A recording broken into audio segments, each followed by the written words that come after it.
পশ্চিমবঙ্গে প্রকাশ্যে গরু সহ বিভিন্ন পশু জবাই নিষিদ্ধ করেছে বিজেপি সরকার। দরকার পড়লে এবার কোরবানি শুভেন্দু অধিকারীকে দিয়েই শুরু করো। দর্শক কেন দেখতে পাচ্ছেন নরেন্দ্র মোদী বিপদে পড়ে গ্রেপ্তার হয়ে গরু কুরবানির বিষয়ে।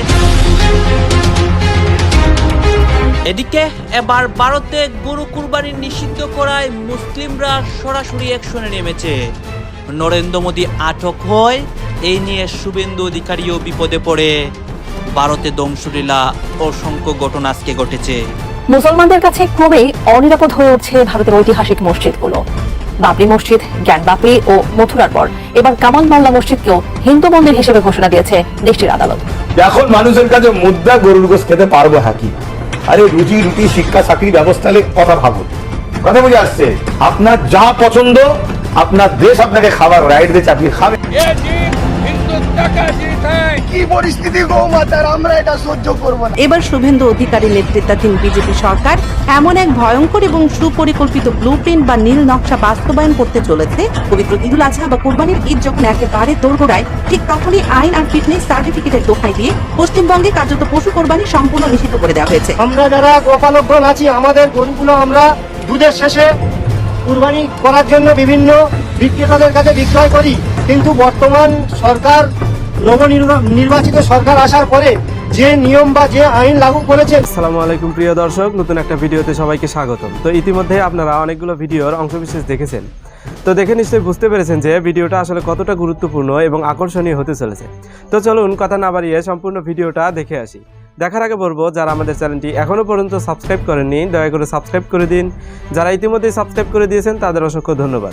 তো প্রিয় দর্শক, চলুন কথা না বাড়িয়ে একটি লাইক দিয়ে সম্পূর্ণ ভিডিওটা দেখে আসি। দরকার পড়লে এবার কোরবানি শুভেন্দু অধিকারীকে দিয়েই শুরু করো।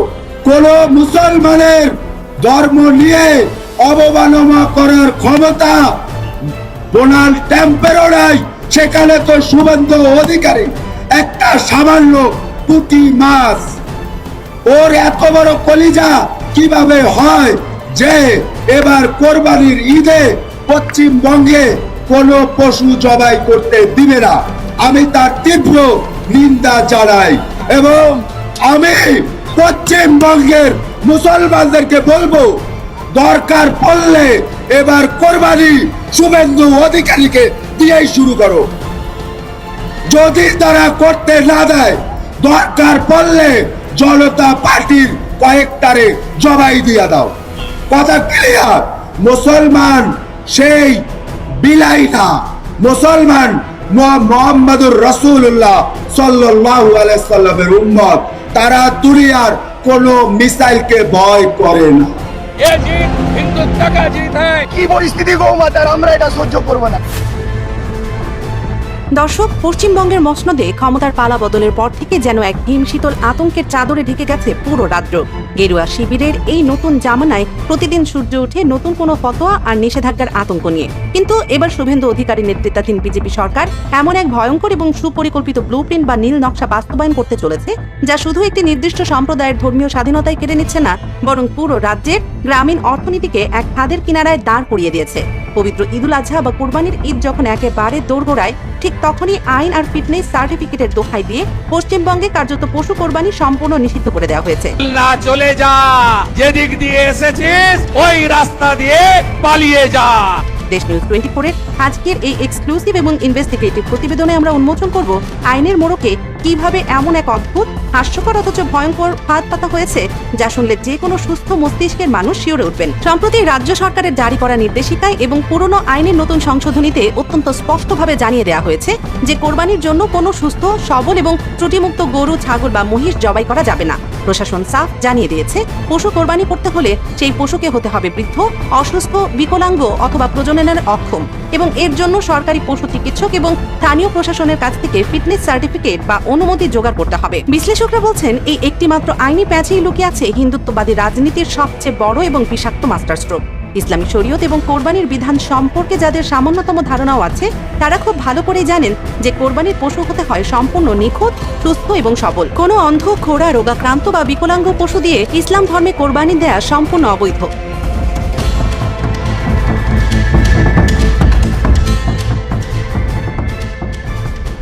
শুভেন্দু অধিকারীর সরকার ঠিক এই জায়গাতেই চরম আঘাত হেনেছে। তারা সরাসরি কোরবানি নিষিদ্ধ শব্দটি উচ্চারণ না করে আইনের এমন এক গোলকধাঁধা তৈরি করেছে যাতে কোনো মুসলিম চাইলেও তার ধর্মীয় বিধান অনুযায়ী একটি সুস্থ পশু কোরবানি দিতে না পারেন। আর যদি কেউ নিজের ধর্মীয় বিশ্বাস অনুযায়ী এই স্বৈরতান্ত্রিক নিয়ম ভাঙার সাহস দেখান, তবে তার জন্য অপেক্ষা করছে চরম পরিণতি। সরকার ঘোষণা করেছে এই নিয়ম অমান্য করলে সোজা 6 মাসের কারাদণ্ড এবং একটি মোটা অঙ্কের জরিমানা গুনতে হবে। শুধু তাই নয়, এই আইনের অজুহাতে এবার সাধারণ মানুষের বাড়িতে বাড়িতে পুলিশি হানা দেওয়ার এক ভয়ঙ্কর ব্লু প্রিন্টও তৈরি করা হয়েছে। অর্থাৎ ঈদের দিনগুলোতে উৎসবের আনন্দের বদলে প্রতিটি মুসলিম মহল্লায় পুলিশের সাইরেন, বুলেটের শব্দ আর ওয়ারেন্ট ছাড়া গ্রেফতারের দম বন্ধ করা থ্রিলার মঞ্চস্থ হতে যাচ্ছে। কোনো রকম হত্যা করা যাবে না, আজকে এরকম হুঁশিয়ারি দিচ্ছি।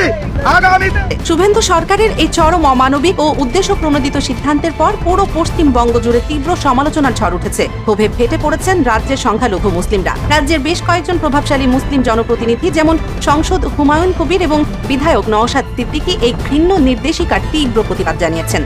তারা বিধানসভা থেকে শুরু করে রাজপথ পর্যন্ত এই আইনের বিরুদ্ধে গলা ফাটিয়েছেন, কিন্তু তাতে নবান্নের শীর্ষ মহলের টনক বিন্দু মাত্র নড়েনি। তারা একগুঁয়েভাবে তাদের সিদ্ধান্তে অটল। কিন্তু রাজনীতির এই দাবার বোর্ডে গল্পের সবচেয়ে বড় এবং রোমহর্ষক টুইস্টটি লুকিয়ে আছে ঠিক অন্য জায়গায়। নরেন্দ্র মোদীর আশীর্বাদী পুষ্ট শুভেন্দু অধিকারীর দল বিজেপি ভেবেছিল মুসলিমদের কোরবানি বন্ধ করে দিয়ে তারা হয়তো হিন্দুত্ববাদী ভোট ব্যাংককে চিরতরে সন্তুষ্ট করে ফেলবে। কিন্তু ধর্মের নেশায় বুঁদ হয়ে থাকা এই নীতি নির্ধারকরা ভুলে গিয়েছিলেন অর্থনীতির সেই অমোঘ এবং নির্মম সমীকরণটি। আজ শুধু মুসলিমরাই নন, শুভেন্দুর এই হঠকারী সিদ্ধান্তের বিরুদ্ধে চরম ক্ষোভে ফুঁসছেন খোদ হিন্দু সম্প্রদায়ের মানুষজন। হ্যাঁ দর্শক, শুনতে অবিশ্বাস্য মনে হলেও এটাই এখন পশ্চিমবঙ্গের সবচেয়ে বড় বাস্তবতা। কোরবানির সুস্থ পশু জবাই নিষিদ্ধ করার এই সিদ্ধান্তের ফলে সবচেয়ে বড় আর্থিক বিপর্যয়ের মুখে পড়েছেন রাজ্যের লাখ লাখ হিন্দু ব্যবসায়ী, খামারি এবং কৃষক। গ্রামীণ বাংলার অর্থনীতির চাকা ঘুরে এই গবাদি পশু পালনের উপর নির্ভর করে। সারা বছর ধরে একজন দরিদ্র কৃষক বা খামারি তার গরু, ছাগল বা মহিষটিকে নিজেদের সন্তানের মতো লালন পালন করেন কেবল একটি মাত্র আশায় ঈদুল আজহার সময় কোরবানির হাটে বিক্রি করে কিছু লাভের মুখ দেখবেন। এই কোরবানির মৌসুমটি হলো পুরো বছরের গবাদি পশু বিক্রির সবচেয়ে বড় এবং প্রধান বাজার। কিন্তু নতুন আইনের জাঁতা কলে পড়ে আজ সেই বাজার সম্পূর্ণ ধ্বংসের মুখে। সুস্থ পশু কোরবানি করা যাবে না। সরকারের এই ঘোষণার পর কোরবানির হাটে পশু কেনা বেচা আক্ষরিক অর্থেই শূন্যের কোঠায় নেমে এসেছে।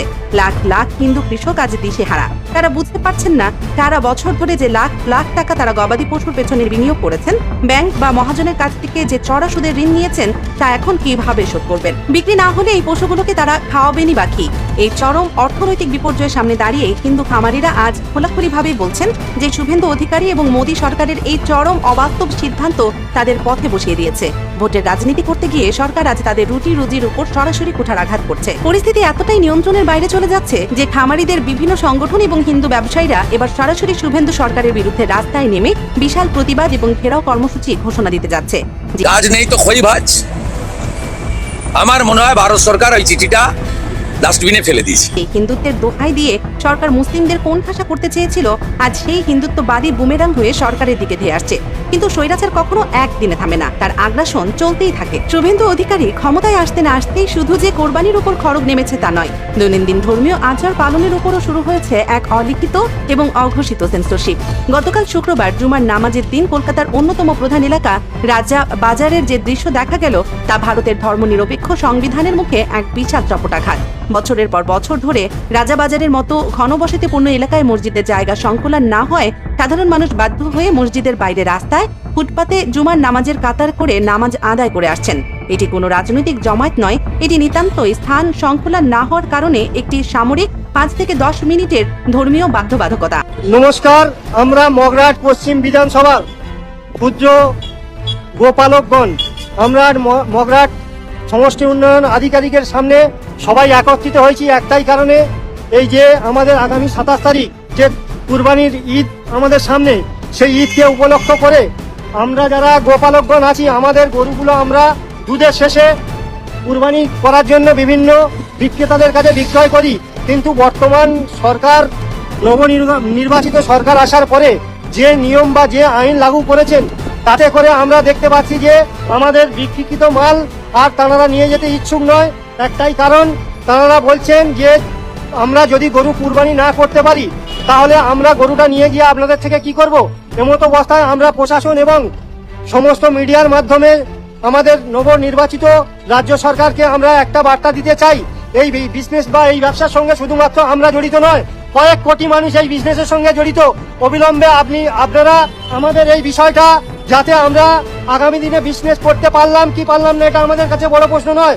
আমাদের কাছে একটাই প্রশ্ন, আগামী 27 তারিখ যে কুরবানির ঈদটা রয়েছে সেই ঈদটা যাতে আমরা আমাদের গরুগুলোকে কুরবানি দিতে পারি এবং আমাদের মালগুলো যাতে তারা নিয়ে যেতে পারেন, সে বিষয়ে আমরা এই রাজ্য সরকারের কাছে আমাদের করজোড়ে আবেদন, আপনারা বিষয়টা হৃদয় দিয়ে একটু উপলব্ধি করবেন এবং আমাদের বিষয়টা একটু ভাববেন যে শুধু আমরা নয়, আমাদের সঙ্গে মিষ্টি ব্যবসায়ী যারা, আমরা যদি কারবার আজকে উঠে যায়, মিষ্টি ব্যবসায়ীরা তারা দুধ পাবে না। এবং যে লিকুইড দুধ মার্কেটে পাওয়া যায় আমুল থেকে শুরু করে যে সমস্ত দুধ, তারাও আগামী দিনে গ্রাম বাংলায় দুধ সাপ্লাই করতে পারবে না, বাড়ির বাচ্চারা দুধ খেতে পারবে না। তাই আমাদের করজোড়ে এই রাজ্য সরকারের কাছে নিবেদন, এই বিষয়টা খুব হৃদয় দিয়ে একটু উপলব্ধি করে। পশ্চিমবঙ্গের আকাশে এক অদ্ভুত এবং দম বন্ধ করা রাজনৈতিক স্নায়ুযুদ্ধের মেঘ ঘনীভূত হচ্ছে। সামনেই মুসলিম সম্প্রদায়ের অন্যতম প্রধান এবং পবিত্র ধর্মীয় উৎসব ঈদ উল আজহা বা কোরবানির ঈদ। গোটা বিশ্বের ধর্মপ্রাণ মুসলিমরা যখন এই দিনটির জন্য দিন গুনছেন, ঠিক সেই মুহূর্তেই বাংলার বুকে নেমে এসেছে এক হিম শীতল আতঙ্কের স্রোত। ক্ষমতার অলিন্দে ঘটে যাওয়া এক অভাবনীয় পালা বদলের পর রাজ্য রাজনীতির চালচিত্র এখন সম্পূর্ণ ভিন্ন। এটি কেবল আর একটি সাধারণ সরকার পরিবর্তন নয়, বরং একে এক সুদূর প্রসারী হিন্দুত্ববাদী নীল নকশার বাস্তবায়ন হিসেবেই দেখছেন রাজনৈতিক বিশ্লেষকরা। আর সেই নকশার প্রথম এবং সবচেয়ে মারাত্মক অধ্যায়টি লেখা হতে শুরু করেছে নবান্নের মসনদে নতুন নেতৃত্বে বসার ঠিক পরপরই। শপথের কালি শুকানোর আগেই রাজ্যের বর্তমান কর্ণধার এবং তার কট্টরপন্থী প্রশাসন এমন এক তীর ছুঁড়েছেন যা সরাসরি আঘাত হানতে চলেছে রাজ্যের সংখ্যালঘু মুসলিম সম্প্রদায়ের ধর্মীয় স্বাধীনতার কেন্দ্রবিন্দুতে। গত 13 মে সরকারের স্বরাষ্ট্র ও পার্বত্য বিষয়ক দফতরের পক্ষ থেকে এমন একটি নির্দেশিকা এবং বিজ্ঞপ্তি জারি করা হয়েছে যা আক্ষরিক অর্থেই রাজ্যে এক অভূতপূর্ব আতঙ্কের পরিবেশ তৈরি করেছে। আপাত দৃষ্টিতে এই নির্দেশিকাকে আদালত এবং পুরনো আইনের মোড়কে সাজানো হলেও এর ভেতরে লুকিয়ে থাকা রাজনৈতিক এবং আইনি গোলকধাঁধা যে কতটা ভয়ঙ্কর তা বিশ্লেষণ করলেই শিউরে উঠতে হয়।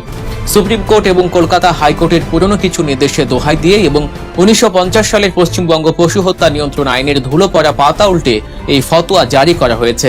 বিজ্ঞপ্তিতে পরিষ্কার জানিয়ে দেওয়া হয়েছে যে প্রকাশ্য যত্রতত্র বা বাড়ির আঙিনায় আর কোনোভাবেই পশু কোরবানি করা যাবে না। গরু, ষাঁড়, বলদ, বাছুর কিংবা মহিষ সব ক্ষেত্রেই এই নিয়ম কঠোরভাবে প্রযোজ্য। কোরবানির কাজটি সম্পন্ন করতে হবে শুধুমাত্র সরকার অনুমোদিত এবং স্বীকৃত কসাইখানায়। কিন্তু আসল চমক এবং শ্বাসরুদ্ধকর ফাঁদটি লুকিয়ে আছে এর ঠিক পরের ধাপে। আপনি চাইলেই আপনার কোরবানির পশুটিকে নিয়ে কসাইখানায় গিয়ে জবাই করতে পারবেন না। এর জন্য আপনাকে সংগ্রহ করতে হবে একটি আইনি ফিটনেস সার্টিফিকেট বা ছাড়পত্র। আর এই সার্টিফিকেট পাওয়ার যে শর্ত সরকার বেঁধে দিয়েছে তা যে কোনো সুস্থ মস্তিষ্কের মানুষকে হতবাক করে দেবে। এটি এমন এক শর্ত যা কার্যত গোটা প্রক্রিয়াটিকেই একটি অসম্ভব এবং অবাস্তব প্রহসনে পরিণত করেছে। নির্দেশিকা অনুযায়ী কোনো পশু কোরবানির ছাড়পত্র তখনই পাবে যখন পৌরসভার চেয়ারম্যান বা পঞ্চায়েত সমিতির সভাপতি এবং একজন সরকারি পশু চিকিৎসক লিখিতভাবে একমত হবেন। কখন তারা একমত হবেন? যখন পশুটির বয়স 14 বছরের বেশি হবে। শুধু বয়স নয়, পশুটিকে প্রজনন বা কোনো ধরনের কাজের জন্য সম্পূর্ণ অক্ষম হতে হবে। পশুটির বার্ধক্য, আঘাত, বিকৃতি বা অন্য কোনো দুরারোগ্য ব্যাধির কারণে স্থায়ীভাবে অক্ষম হওয়া বাধ্যতামূলক। অর্থাৎ একটি অসুস্থ, বিকলাঙ্গ, অথর্ব এবং মৃত্যুর প্রহর গোনা পশুই কেবল সরকারের চোখে কোরবানির যোগ্য, যা ইসলামী শরীয়তের সাথে সম্পূর্ণ সাংঘর্ষিক।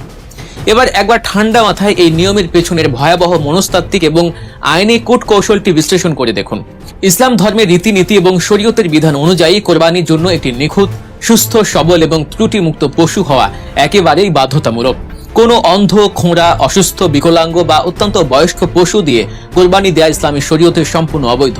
ধর্ম বলছে পশু হতে হবে ত্রুটিমুক্ত, আর নতুন রাজ্যের আইন বলছে পশু হতে হবে বিকলাঙ্গ এবং দুরারোগ্য ব্যাধিতে আক্রান্ত। একদিকে ধর্মীয় বাধ্যবাধকতা, অন্যদিকে রাষ্ট্রীয় আইনের রক্তচক্ষু। এই দুইয়ের মাঝে দাঁড়িয়ে পশ্চিম বাংলার লক্ষ লক্ষ সংখ্যালঘু পরিবার আজ সম্পূর্ণ দিশেহারা। তারা বুঝতেই পারছেন না আসন্ন ঈদে তারা তাদের ধর্মীয় বিধান আদৌ পালন করতে পারবেন কিনা। এটি শুধুমাত্র একটি প্রশাসনিক নির্দেশ নয়, বরং এটি একটি নির্দিষ্ট সম্প্রদায়ের মানুষকে মানসিকভাবে পঙ্গু করে দেওয়ার এক নিপুণ কৌশল। সরকার এখানেই থেমে থাকেনি। এই নির্দেশিকাকে বাস্তবে রূপ দিতে প্রশাসনকে দেয়া হয়েছে অসীম এবং নিরঙ্কুশ ক্ষমতা। তো প্রিয় দর্শক, আশা করছি সম্পূর্ণ ভিডিওটা মনোযোগ দিয়ে দেখেছেন। দেখে কি বুঝলেন, কি জানলেন, আপনাদের গুরুত্বপূর্ণ মতামতগুলো আমাদের কমেন্ট বক্সে জানিয়ে দিন। পারলে ভিডিওটা শেয়ার করে অন্যকে দেখার সুযোগ করে দিন। আবারও বলছি, যারা আমাদের চ্যানেলটি এখনও পর্যন্ত সাবস্ক্রাইব করেননি দয়া করে সাবস্ক্রাইব করে দিন। যারা ইতিমধ্যেই সাবস্ক্রাইব করে দিয়েছেন তাদের অসংখ্য ধন্যবাদ। তো প্রিয় দর্শক, আজকের মতো এই পর্যন্তই। দেখা হবে পরবর্তী কোনো নিউজে। ততক্ষণ সবাই ভালো থাকবেন, সুস্থ থাকবেন। আল্লাহ হাফেজ।